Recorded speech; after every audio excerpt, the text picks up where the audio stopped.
Granit adalah salah satu batu terkeras di bumi. Bahkan saat ini, memotongnya membutuhkan mesin raksasa, pisau berlian, dan peralatan canggih.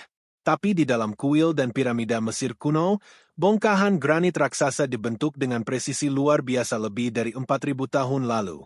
Potongan mulus, sudut-sudut sempurna, lubang bor yang dalam. Semua dibuat jauh sebelum teknologi modern ada. Jadi pertanyaannya jadi sederhana. Bagaimana mereka melakukannya? Selama puluhan tahun, para sejarawan mengira jawabannya sudah diketahui. Bangsa Mesir kuno, kata mereka, menggunakan perkakas tembaga, palu batu, dan pasir sebagai alat abrasif. Itu pekerjaan lambat, tapi mungkin saja. Penjelasan itu muncul di buku pelajaran, museum, dan film dokumenter di seluruh dunia. Tapi ketika para peneliti mulai melihat lebih dekat, beberapa detail terasa janggal. Bongkahan granit tertentu di Mesir menunjukkan bekas gergaji yang luar biasa dalam. Beberapa potongan menembus lurus batu yang sangat keras dengan presisi hampir seperti mesin. Yang lebih membingungkan lagi adalah lubang bor yang ditemukan di dalam inti granit kuno. Lubang-lubang ini melingkar ke bawah dengan alur konsisten yang menunjukkan kecepatan pengeboran jauh melampaui apa yang seharusnya bisa dilakukan oleh perkakas tembaga lunak. Semakin dalam ilmuwan menggali, semakin aneh jadinya. Di dalam kompleks piramida agung di dataran tinggi Giza, bongkahan granit raksasa beratnya mencapai 70 ton. Sebagian besar berasal dari tambang hampir 900 km jauhnya di dekat Aswan. Entah bagaimana batu-batu ini dipotong, dibentuk, diangkut, dan ditempatkan dengan akurasi luar biasa sekitar 2.500 cm. Bagi kebanyakan sejarawan, penjelasannya tetap sama. Perkakas tembaga, pasir, waktu. Tapi tidak semua orang yakin. Di antara orang-orang yang mulai mengajukan pertanyaan lebih keras adalah Graham Hancock, seorang penulis Inggris yang dikenal karena menyelidiki misteri kuno dan peradaban yang terlupakan. Hancock tidak memulai dengan mengklaim punya jawaban. Sebaliknya, ia memulai dengan pengamatan sederhana. Potongan pada granit Mesir terlalu presisi. Saat meneliti situs-situs kuno di Mesir, Hancock melihat sesuatu yang jarang diperhatikan banyak pengunjung. Permukaan granit tertentu menunjukkan garis gergaji lurus yang tampak lebih dalam dari yang seharusnya dihasilkan bilah tembaga. Beberapa sampel inti bahkan menunjukkan pola pengeboran spiral yang tampak hampir mekanis. Salah satu contoh paling terkenal berasal dari karya Flinders Petrie, perintis Egiptolog yang mempelajari piramida di akhir 1800-an. Petrie dengan cermat mendokumentasikan inti bor granit dan melihat sesuatu yang aneh. Alur spiral menunjukkan bor menembus batu dengan kecepatan mengejutkan. Jauh lebih cepat dari perkiraan. Petrie sendiri mengakui tanda-tanda itu sulit dijelaskan dengan perkakas sederhana yang diyakini ada pada saat itu. Selama lebih dari 1 abad, detail itu tergeletak diam di dalam laporan akademis. Kebanyakan orang mengabaikannya, tapi Hancock tidak. Sebaliknya, ia mulai mengajukan pertanyaan lebih dalam. Bagaimana jika kita tidak sepenuhnya memahami perkakas yang digunakan orang Mesir kuno? Bagaimana jika ada sesuatu tentang teknologi pemotongan batu mereka yang terlewatkan? Itu bukan klaim, bilam, hanya pertanyaan. Tapi pertanyaan itu akan membawa Hancock ke salah satu misteri paling diperdebatkan dalam teknik kuno. Karena semakin dekat peneliti melihat pemotongan granit Mesir, semakin bukti tampaknya menunjukkan bahwa sesuatu yang tidak biasa terjadi ribuan tahun lalu. Dan penyelidikan sebenarnya baru saja dimulai. Untuk memahami misterinya, pertama-tama kita perlu memahami batunya sendiri. Granit bukan batu biasa. Ia terbuat dari kristal kuarsa, feldspar, dan mika yang terpadat rapat. Kuarsa saja berada di peringkat 7 pada skala kekerasan Mohs, yang berarti ia lebih keras dari perkakas baja yang bisa dibuat orang kuno. Bahkan pembangun modern menghormati granit.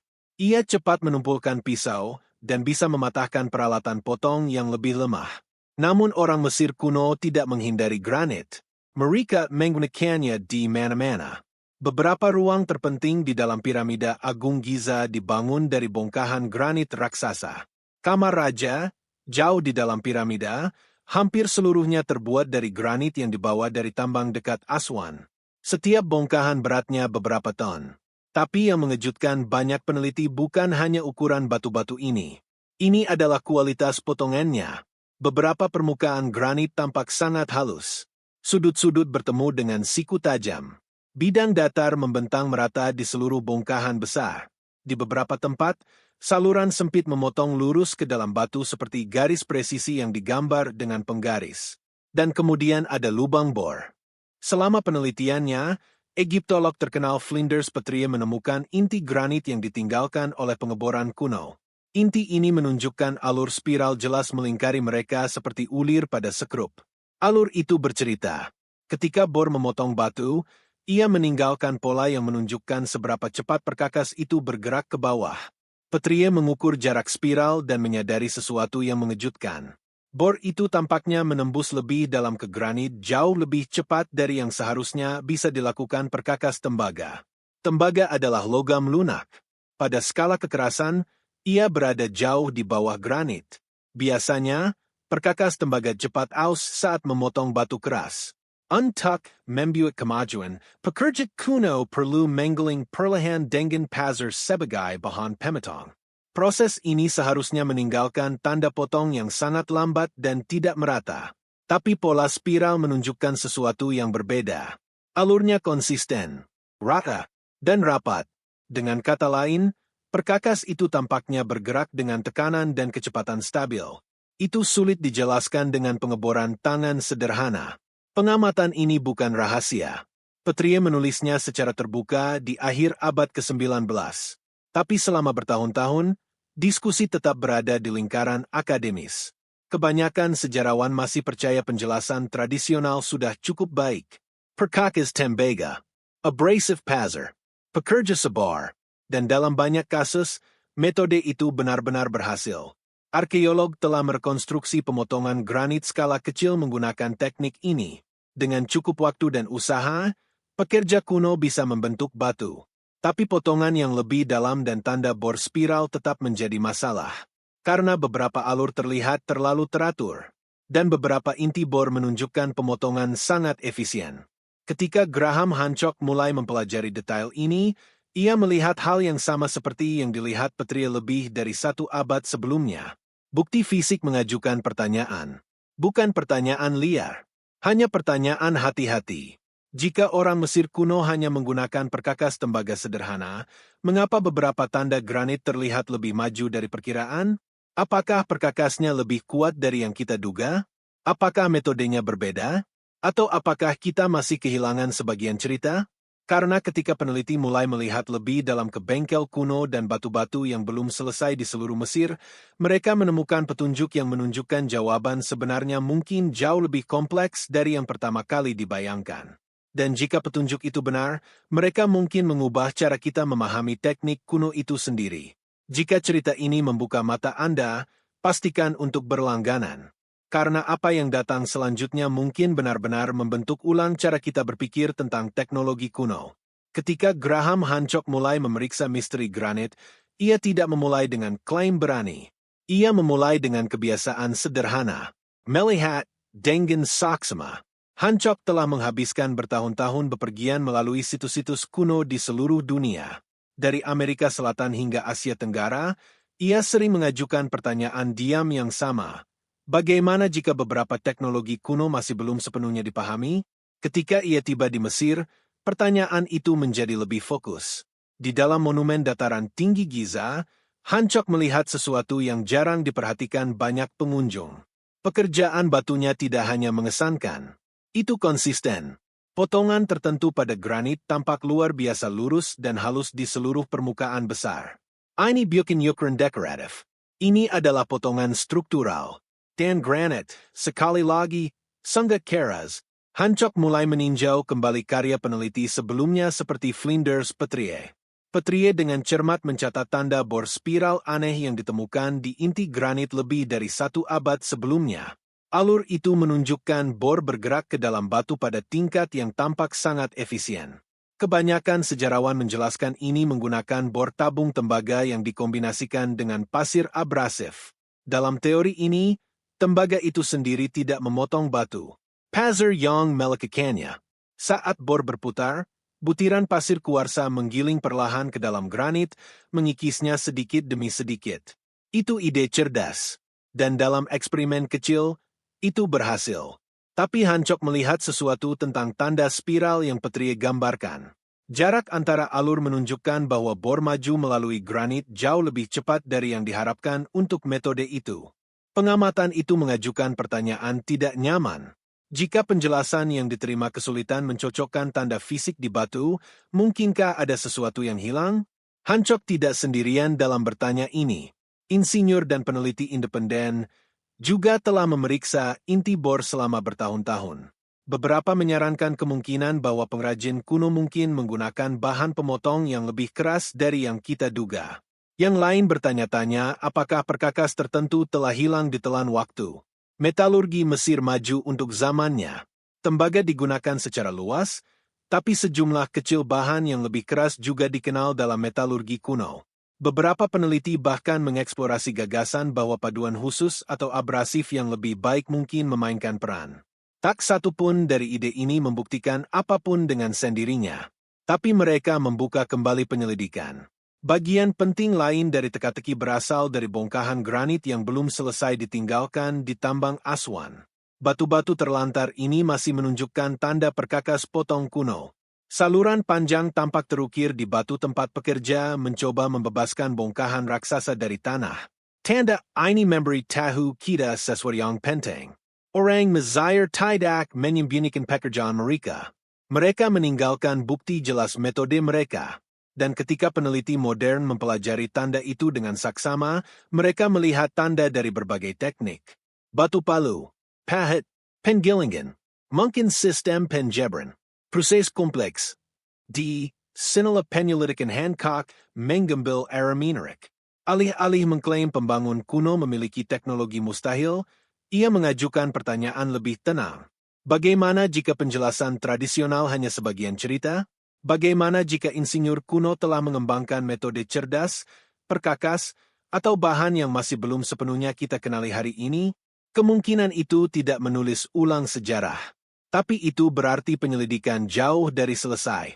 Dan ketika peneliti mulai menjalankan eksperimen baru untuk menciptakan ulang potongan kuno ini, beberapa hasil mengejutkan mulai muncul. Hasil yang mungkin membawa kita lebih dekat untuk memahami bagaimana batu granit itu benar-benar dibentuk ribuan tahun lalu. Pada titik ini, misteri itu diam-diam tumbuh. Potongan pada granit Mesir itu nyata. Tanda bor spiral itu nyata. Dan pertanyaan tentang bagaimana mereka dibuat masih belum punya jawaban jelas. Jadi peneliti mulai melihat masalah dari sudut berbeda. Alih-alih bertanya apa yang tidak bisa dilakukan orang Mesir kuno, mereka mulai bertanya apa yang mungkin mereka ketahui. Mesir kuno bukan budaya primitif. Itu adalah peradaban sangat terorganisir yang bertahan selama ribuan tahun. Pekerja terampil membangun kuil raksasa, memahat patung, dan mengembangkan metode kompleks untuk menambang batu. Di situs seperti tambang Aswan, arkeolog telah menemukan bongkahan granit belum selesai yang menunjukkan tanda jelas proses kerja. Beberapa batu masih menempel sebagian pada batuan dasar, dengan parit panjang dipotong di sekelilingnya. Parit itu dibuat menggunakan batu pemukul, batu bundar keras yang digunakan untuk memalu granit berulang kali sampai retakan terbentuk. Metode ini bekerja baik untuk pembentukan kasar. Tapi potongan halus yang ditemukan di monumen adalah cerita berbeda. Di dalam struktur di dataran tinggi Giza, permukaan granit tertentu menunjukkan alur lurus panjang yang tampaknya berasal dari penggergajian, bukan pemukulan. Itu mengarah pada kemungkinan menarik. Orang Mesir kuno mungkin telah menggunakan gergaji tembaga besar yang dikombinasikan dengan pasir abrasif. Pasir, bukan tembaga, perlahan akan menggiling batu saat gergaji bergerak maju mundur. Eksperimen modern telah menunjukkan bahwa teknik ini bisa memotong granit. Tapi ada tantangan. Semakin dalam potongan, semakin sulit menjaga gergaji tetap lurus dan efektif. Bongkahan granit besar yang ditemukan di monumen Mesir kadang menunjukkan potongan yang masuk beberapa inci dengan konsistensi luar biasa. Tingkat kendali itu membutuhkan teknik hati-hati. Dan disitulah beberapa peneliti percaya pengrajin kuno mungkin telah menggunakan sistem mekanis cerdas. Misalnya, bila gergaji panjang bisa didukung oleh bingkai kayu untuk menjaganya tetap lurus. Tim pekerja mungkin menarik gergaji maju mundur sementara yang lain terus menambahkan pasir abrasif dan air. Mesin sederhana, tapi tenaga kerja terorganisir. Kemungkinan lain melebakan penjebran.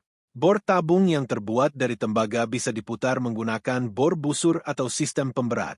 Saat tabung tembaga berputar, pasir yang terjebak antara tabung dan batu akan menggiling granit.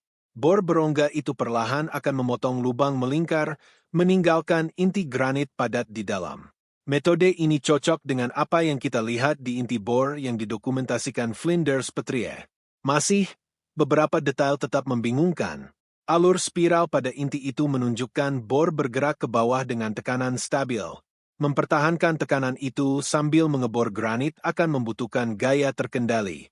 Itu bisa berarti pekerja menggunakan pemberat atau dukungan mekanis untuk menjaga bor tetap menekan ke dalam batu. Bukan hal gaib, hanya teknik cerdas. Gagasan ini cocok dengan sesuatu yang sering diabaikan tentang Mesir kuno. Kekuatan mereka bukan hanya perkakas. Itu adalah organisasi. Ribuan pekerja, dikoordinasi oleh insinyur terampil, bisa mencapai hasil yang tampak luar biasa hari ini. Dan disinilah diskusi seputar Graham Hancock menjadi penting lagi. Karena Hancock berpendapat bahwa cerita sebenarnya mungkin bukan tentang teknologi maju yang hilang. Ini mungkin tentang pengetahuan kuno yang diremehkan. Jika pembangun piramida telah mengembangkan sistem efisien untuk memotong, mengebor, dan membentuk granit, metode itu mungkin hanya lebih canggih dari yang pernah kita yakini. Dan hari ini, eksperimen modern mulai menguji tepatnya itu. Karena ketika ilmuwan mencoba menciptakan ulang teknik kuno ini dalam kondisi terkendali, hasilnya mulai mengungkapkan sesuatu yang mengejutkan. Dan eksperimen itu mungkin akhirnya membawa kita lebih dekat untuk memecahkan misteri granit. Jika Anda menikmati penyelidikan Mendalam seperti ini, pertimbangkan untuk berlangganan. Bagian selanjutnya dari cerita ini mengungkapkan apa yang ditemukan eksperimen modern dan mengapa mereka mengubah cara para ahli melihat teknik kuno. Selama bertahun-tahun, misteri granit sebagian besar tetap teoretis. Peneliti punya gagasan tentang gergaji tembaga, pasir abrasif, dan bor tabung. Tapi satu pertanyaan terus kembali. Bisakah perkakas ini benar-benar menciptakan tanda yang terlihat pada granit Mesir? Untuk menjawabnya, ilmuwan dan insinyur mulai menjalankan eksperimen. Mereka mencoba menciptakan ulang kondisi yang sama yang mungkin digunakan pekerja kuno ribuan tahun lalu. Tanpa perkakas listrik modern, tanpa motor listrik, hanya bahan yang tersedia di Mesir kuno. Tembaga, batu, kayu, pasir. Satu kelompok peneliti membangun replika bor tabung tembaga. Perkakas itu tampak sederhana, hanya silinder tembaga berongga yang dipasang ke poros berputar. Bor ditekan ke permukaan granit sementara pasir dan air dituangkan ke area pemotongan. Pada awalnya, kemajuannya lambat. Granit keras kepala. Bahkan dengan pasir menggilingnya, bor hanya bergerak sedikit dengan setiap putaran. Tapi sesuatu yang menarik terjadi setelah beberapa jam. Alur melingkar mulai terbentuk di sekitar bor. Di dalam lingkaran, inti granit padat perlahan tetap berdiri, persis seperti inti yang ditemukan di situs Mesir kuno. Itu sendiri penting. Itu menunjukkan metode dasar bisa bekerja. Tapi peneliti ingin melangkah lebih jauh. Mereka ingin melihat apakah proses ini juga bisa menciptakan alur spiral yang diamati Flinders Petrie lebih dari 1 abad lalu. Untuk mengujinya, mereka menyesuaikan pengaturan bor. Alih-alih menerapkan tekanan tangan tidak merata, mereka menggunakan sistem pemberat yang mendorong bor ke bawah dengan gaya stabil saat berputar. Dan tiba-tiba, sesuatu yang familiar muncul. Bor mulai meninggalkan tanda spiral di sepanjang sisi inti granit. Jarak antara alur itu tergantung pada dua hal, seberapa cepat bor berputar dan seberapa cepat ia bergerak ke bawah ke dalam batu. Dengan kata lain, pola spiral bukan bukti mesin canggih. Itu hanya hasil alami dari perkakas berputar yang perlahan memotong lebih dalam ke batu. Ini adalah langkah besar menuju penjelasan misteri. Peneliti juga menguji gergaji tembaga besar dengan pasir abrasif untuk melihat apakah mereka bisa menghasilkan potongan lurus panjang di bongkahan granit. Hasilnya lambat tapi meyakinkan. Dengan kakak pekerja, minerik bingkai gergaji besar Majamunder, pasir yang terperangkap di bawah bilah sekar bertahap menggikis alur ke dalam batu. Seiring waktu, alur itu semakin dalam dan lebar sampai bongkahan granit terpisah. Itu butuh kesabaran. Tapi pembangun Mesir kuno punya sesuatu yang sering kurang dalam eksperimen modern. Waktu dan tenaga kerja. Ribuan pekerja yang diorganisir di bawah insinyur terampil bisa mempertahankan proses pemotongan ini selama berhari-hari atau bahkan berminggu-minggu sampai setiap batu dibentuk persis seperti yang diperlukan. Kumpulan eksperimen yang berkembang ini menunjukkan bahwa pembangun kuno tidak bergantung pada mesin misterius yang hilang. Sebaliknya, mereka kemungkinan menggabungkan bahan sederhana dengan sistem cerdas dan tenaga kerja disiplin. Dan disinilah Graham Hancock sendiri baru-baru ini mengakui sesuatu yang penting. Cerita sebenarnya mungkin bukan tentang teknologi mustil. Ini mungkin tentang tingkat keahlian dan teknik yang pernah diremehkan pengamat modern. Pembangun Mesir kuno mungkin telah menguasai pekerjaan batu dengan cara yang sangat efisien untuk zaman mereka. Bukan ajaib, hanya brilian. Dan jika itu benar, bongkahan granit piramida mungkin bukan bukti peradaban yang hilang. Mereka mungkin bukti sesuatu yang sama mengesankannya. Keahlian luar biasa tangan manusia yang bekerja bersama ribuan tahun lalu.